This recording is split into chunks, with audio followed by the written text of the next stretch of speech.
Hello and welcome to another episode of the PowerDrift Podcast.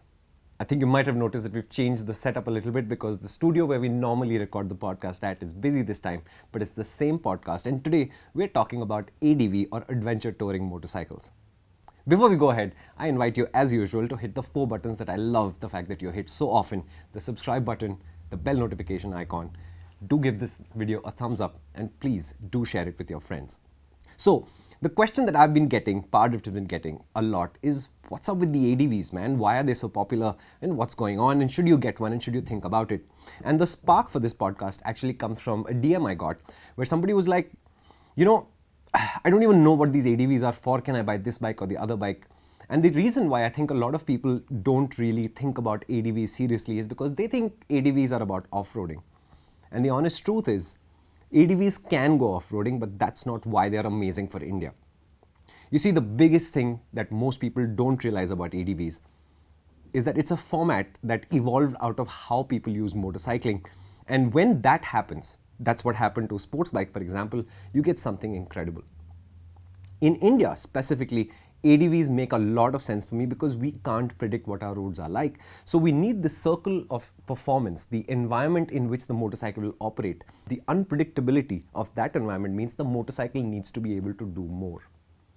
The fundamental problem of motorcycles is that when you make a motorcycle do more and more things well, you tend to make the motorcycle more and more anonymous. And some of the most memorable motorcycles in the history of motorcycles are motorcycles that did just one thing, but that one thing was done amazingly.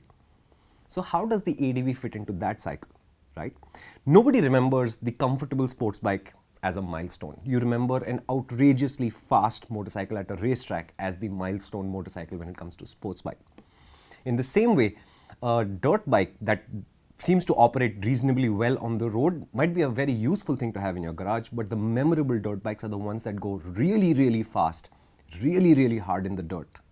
And this is true for all formats of motorcycling. But the ADV is a little bit of an exception.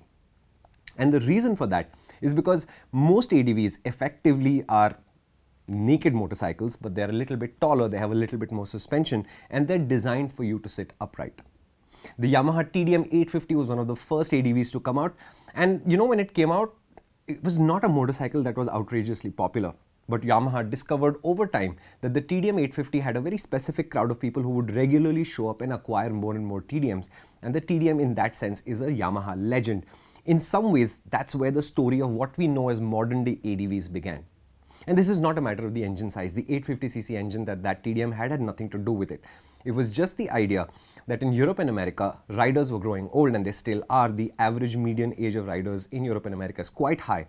And their ability physically to be able to sit hunched down on a motorcycle has slowly been reducing over time, which is one of the things that age does for you, right? So they created a motorcycle effectively by demanding a motorcycle that would do a lot of stuff, but not require them to put their body through a lot of stuff. And as I say that, you can see why it fits India so well, right? Now, my experience is based on the idea of testing so many motorcycles over so many years, as well as the fact that I have a Multistrada 1200, which is my ADV that I look at whenever I'm heading anywhere in this country. And I use it for touring, of course. I have used it at the racetrack.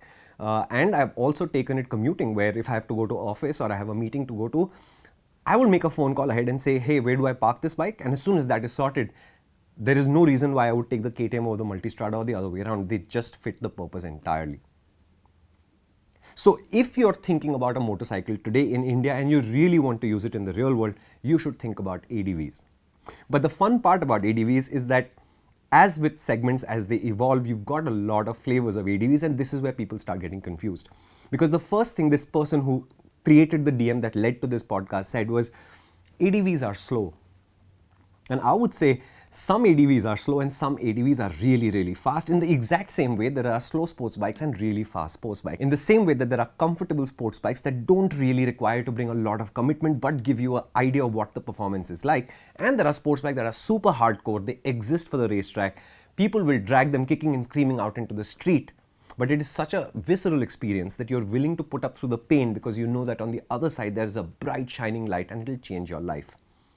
ADVs most of the time don't want to put you through all the pain, but they give you all of those joys. So what are the flavors that we are talking about? At the one end of the spectrum are the absolute off-road oriented ADVs, and I think the motorcycle that comes to my mind immediately when I say that is, for example, the KTM Adventure line. And I'm not talking about the 390 or the 250, I'm talking about the large adventures, the 1290 and all of those bikes. I spoke to the product planning guys at the sidelines of the EICMA show many years ago, and I met the guy who was heading the product planning division for Adventure. And what he said was, every KTM Adventure motorcycle starts with a dirt bike frame, and that's the orientation of KTM. What they want that Adventure to do is to be able to be a really effective bike in the dirt. And once they've got that sorted, then they fine tune it a bit, they take it down a bit so that it also works really well on the street, and that's how they create their flavor of the ADV. Unfortunately, the 250 Adventure and the 390 Adventure are exceptions to this. In fact, they're the only exceptions to the entire philosophy of how KTM develops adventures, because they didn't start from a dirt bike frame. And I can bet that when KTM replaces the current adventures with their next generation adventures, which might be as little as 2 or 3 years away, they're going to start with a dirt bike frame. They're not going to start at the Duke 390, because it doesn't talk to what they want their bike to do, which is to be amazing in the dirt and then be taken down 2 notches so that it's actually very good on the street and on the highway as well. And as soon as I say that, the other point that comes to me is ADVs are generally large motorcycles. So you might think that it'll be hard for you to handle, but the advantage, the other side of that picture, is that as soon as you make a motorcycle larger, you suddenly gain space for a pillion and luggage, for just a lot of luggage if you need to carry it. So that's one end of the ADV spectrum, which is a hardcore dirt bike which has been taken down 2 notches and softened a little bit so that it can work on the street. The absolute other end of the ADV spectrum is an ADV that has no real off-roading ability left. It's just a great motorcycle to go touring with, and when you put a fast engine in it, you get a really fantastic sport tourer. My favorite example is my Multistrada, which is a 1200S. It's got 17-inch wheels. I mean, in that sense, it has the same wheel set more or less as a Monster or a Street Fighter V4 or something like that, right? So if you wanted to go touring in this country, why wouldn't you just buy yourself something with 17-inch wheels and reasonable ground clearance? Because as soon as you do that, what you get into are sport nakeds, which do require you to crouch down a little bit. Wind protection on sport nakeds is generally not the greatest, and an ADV just takes care of all of this because it's really got the size to do it with. There is a place to mount a giant screen if you want one, and in India giant screens don't really work, but that's a topic for another time. But you've got space to seat the rider upright, you've got a screen, you've got a large pillion seat if you want a pillion, you've got space to mount the luggage. It's just a larger motorcycle, which means you have more space to play with. So that's the spectrum. And to me, if you're looking at ADVs, watch the front wheel sizes very, very carefully, because that tells you what flavor you're about to buy. So if you're buying an ADV with a 21-inch front wheel, like the Africa Twin, you're definitely buying something that wants to go off-roading at some point. If you're buying something with a 19-inch front wheel, and there are lots of options in there, including the Tigers, for example, the 19-inch front wheel indicates a motorcycle that says, I want to go more or less down the road most of the time, but if you were to take me off-roading, I will be able to handle that as well. A 19-inch front wheel implies a motorcycle where your plan is, I'm going to take my tent and I'm going to put it on the bike, and then we're going to go out riding, and there might be a dirt track that I'll have to deal with at the end, or a slightly more hardcore person who says, I will do this highway stretch, and on the other side is this great trail that I came to bash about on. Remember, at this end of the spectrum, what is being implied is a lot of skill. Because taking a 250 kilo motorcycle off-roading is not something that you take lightly. It can be done. The progress is slow, you're going to be unsure, your confidence levels will be low, but it can be done. And if you're a skilled rider, and if you see some of the footage of, for example, Tony Boo, who's like the world trials champion, messing around with an Africa Twin, with skill, if you know how to use the engine, the weight management of the motorcycle and its suspension, it can really do fantastic things. But the number of riders who have the skill to unlock those fantastic things is a very, very small number. So most of us, when we buy a 21-inch front wheel or a 19-inch front wheel ADV, we are allowing ourselves a lot of room to go off-road with, but we may not actually ever explore that. And the very other side, of course, is the 17-inch front-wheeled ADV, which will go off-road just as well or badly as any other motorcycle does. They will have the ground clearance to deal with it. They will usually have the suspension to deal with it. But the fact that the front wheel is small means it will get deflected by bumps a lot. So you will be struggling with that motorcycle a bit, but that's just a matter of clearing your head about what your use pattern is. This is why a long time ago I compared the V-Strom and the Versys to each other, and the V-Strom has a 19-inch front wheel, the Versys has 17s at both ends, and I came to the conclusion they were not really directly comparable, because as soon as you take the Versys off-road, it just sort of goes away from you and it really doesn't want to do it, although it's a fantastic sport touring motorcycle for the road. And the V-Strom Suzuki have to be given credit for the engineering they've done with the V-Strom, because the V-Strom would manage to do fairly serious off-roading with its 19-inch front wheel, but that front wheel didn't really get in the way of riding on the road. I haven't ridden it yet, but I'm told that the Multistrada V4 as it is currently with the 19-inch front wheel also unlocks that ability. But you can bet that when the Multistrada V4 Pikes Peak, which has 17-inch wheel, comes out, it will not want to go off-roading, but it'll be one of the best motorcycles that has been ridden on the road over long distances and in the city with an incredible amount of power, poise, grace and comfort. And it's that last factor, comfort, that brings the ADVs back into the picture for me. So if any of you are serious about riding, think about getting an ADV. They are not slow. They are not all the things that people are painting them out to be. As usual, I would say, yes, okay, research the internet, watch some videos, take that opinion lightly. The opinion that matters the most is your opinion. And for that, you need to go to the showroom, get a test ride and get a sense of what the motorcycle is for yourself. The other factor that usually puts people off ADVs is the seat height. And let's talk about the seat height as a general problem in any case, right? Because if you're designing a motorcycle for European or American riders, you're generally assuming that they're a much taller bunch of people. And Indians, if you see it on that scale, on average aren't that tall. But the moment you say that that motorcycle is too tall for me, I will not be able to ride it comfortably, what you're effectively saying is, you're taking a physical attribute of your body which you cannot change, and you're saying that this is the limiting factor why something like 80% of the motorcycles on earth are motorcycles that I will not be able to ride. But if you look at riders like Dani Pedrosa, and I'll give you an actual incident. This actually happened. Honda has a thing called the Thanksgiving Day at the Twin Ring Motegi, where at the end of the year, they call all of their racers together for a celebration. And pre-COVID, this used to be a huge event where a lot of spectators would come, because that's the day when you see all of Honda's racers, from the GT series, from the tin tops, motorcycles, all of them together, riding together, having fun together. And in the day, Honda's F1 team was also active, so we actually got to see, I think, Jenson Button in that car, but I'm not sure. Jenson Button in the Formula 1 car and Dani Pedrosa on the MotoGP bike riding together on the banking, and it was an incredible experience. But you know the funny thing? They were doing photographs at the end, and we were standing in the crowd of photographers taking pictures, and Dani was standing behind his motorcycle, the RC213V, and he had his helmet on the tank. Dani Pedrosa is so small as a human being. He's such a small human being physically. He's a massively good racer. He's a super nice guy, but he's so physically small that when the photographers asked him to move into the bike a little bit, for certain parts of the crowd, he disappeared entirely behind the helmet that was placed on the tank. Now, if that man can get on an RC213V and ride it, there is no reason why you, who might be 5'3" or 4", should think that there is a certain motorcycle on earth that you will not be able to unlock because you're too short. If your inseam is on the low side, all you've set yourself is one more skill that you need to learn so you can learn to manage a tall motorcycle. Don't paint yourself into a corner. Varun and I both are 6 foot and 6'2", I think. And yes, I agree that this is not really a challenge for me. But when we rode for example, the Rally Kit Hero Expulse, which was my long-termer for a while, I struggled with that motorcycle a bit too. But it took me 2 days to mount and dismount the motorcycle repeatedly until I gained an idea of how to do this in the most graceful fashion. And once I did that, the height of the motorcycle was never really a challenge for me.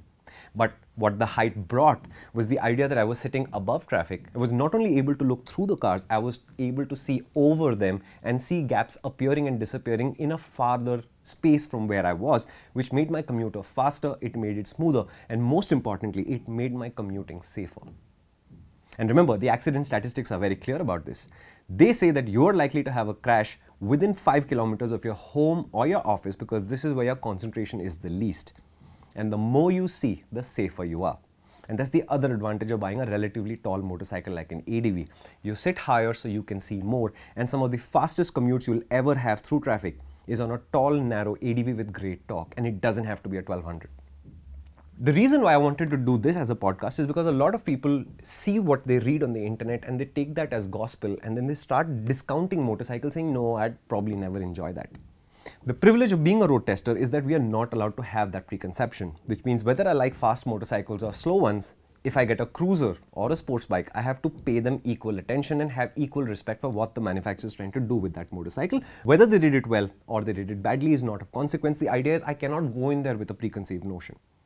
And the reason why that is important is because over the years of testing, I think it's 21 years of testing for me now, I've always been surprised by motorcycles that I thoroughly enjoyed. And you'd say stuff like, yeah, cruiser is not really my scene. And you'd show up and you'd ride a really impressive cruiser and say, Do I want one of those in my garage? It's not natural, but when you ride it, something clicks in your head. Don't let these motorcycles escape your attention, because you and I both know that motorcycles will change your lives. And if you have more options on the table, the only reason to reject one of the options is when you ride it, get a sense that, yeah, this is not your cup of tea, and then I don't want to look into this any further. And remember, motorcycles evolve slowly, but they evolve, which means even if today you say sports bikes are not my flavor, maybe in 3 years you want to revisit that idea once and see what happens. The idea that I wanted to give you here is a lot of Indian motorcyclists don't really use their motorcycles a lot. We don't ride all that much. We think taking a train, taking a bus, taking a flight is an easier way to get there. But taking a motorcycle, there is a far more fun way to get there. Yes, the risk is higher, but there is risk in everything. I mean, if you go for a shower tomorrow and you don't watch where you put your foot, there is risk there, right? So motorcycles have risk, this is a given. Motorcycles are a lot more fun to travel with. They consume more time than, for example, taking a flight for sure, but that time, I promise you, is well spent. And as soon as you take that as the base, saying, I want to ride more, I want to have a better motorcycle experience, think about ADVs until India's roads substantially improve, where you can guarantee that going in that direction, there will be good roads all the way through. When that happens, a sport touring motorcycle in the naked format or with a fairing immediately becomes a very, very nice way to do it. But until that happens, think about an ADV. They're not much slower than those motorcycles. They are a lot more applicable than those motorcycles. They have far larger, more comfortable suspension. You'll be sitting upright and seeing more of the world as it goes by you. And there is space, which means whether you are there, you and your partner are there, you, your partner and luggage are there, you're not being crammed into a small space. You have space to sit aaram se and do a nicer ride, because you're not banging helmets constantly and your luggage is not moving around and getting in your way. They're just fantastic. Now, I didn't come here to really promote ADVs in the idea saying don't buy anything else, just buy an ADV. I'm just saying that for those of you who've thought ADVs, they are slow, they are tall, they are off-roady and all of these things, you're effectively saying that the entire ice cream shop has no flavors that you like. It's a really large shop with a really large bunch of flavors. Have a scoop or two. Thank you so much for watching. This is the PowerDrift Podcast. As usual, I would invite you now to hit the 4 buttons. If there's more that you'd like to discuss about ADVs or any other format of motorcycles, leave us a comment. If there's other topics you'd like to see on the podcast, that's all you have to do really. Leave us a comment and we'll get right on it. And as this episode proves, we are not only willing to take on topics that you're commenting on, we're taking all the inputs we can get from all the places that you talk to us at, and then take that feedback and turn it into a podcast that you can use. Thank you so much for watching. This is the PowerDrift Podcast. I'll see you soon.